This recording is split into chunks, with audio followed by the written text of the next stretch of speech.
It's fitting that one of the last Loser Donalds we do is a story where Donald Trump loses his main weapon, Twitter. So New York Times reporting that his staff has taken it away from him because he's such an imbecile. They don't want him to ruin anything right before the election. So let me quote. Times says aides to Mr. Trump have finally wrested away the Twitter account that he used to colorfully and often counterproductively savage his rivals. Well, look, to be fair to Donald Trump, it was at times grossly counterproductive, but at times worked. Savaging his rivals worked in the Republican primary, and it made him competitive with Hillary Clinton in a way that was borderline shocking at times. So I'm not sure they did themselves any favor by taking his Twitter account away, but it does give you a sense of how much his own staff thinks he's a loser. They're like, oh, God, the idiot is tweeting again. Don't tweet about the cons. That's the family who lost their son in the Iraq War, and the list goes on and on. Well, remember at 3 in the morning, he's tweeting about how there's a sex tape of a former Miss Universe winner that he was in a fight with, and it turns out Donald Trump was in porn tapes. He was in Playboy softcore porn, introducing the models and cavorting with them. That's why they had to take it away.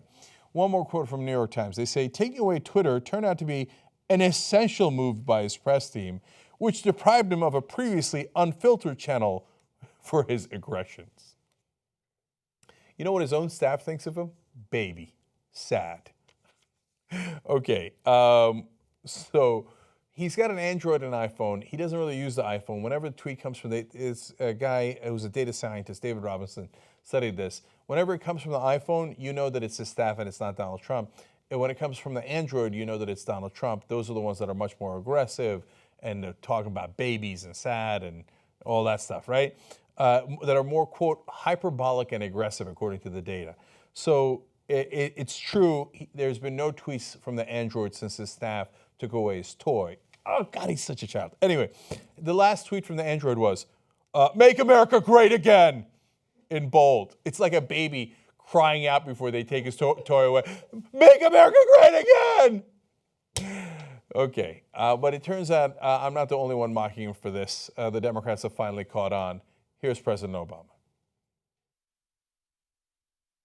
This was just announced.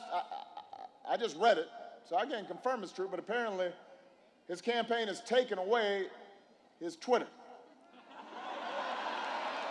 In the last 2 days, they had so little confidence in his self-control, they said, we're just going to take away your Twitter.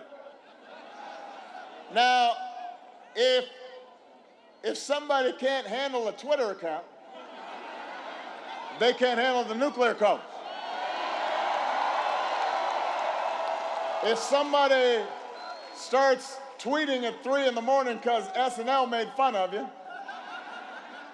then you can't handle the nuclear codes. That is the people's elbow. Boom, right there. But it's classier than what I would have done. Here's what I would have done.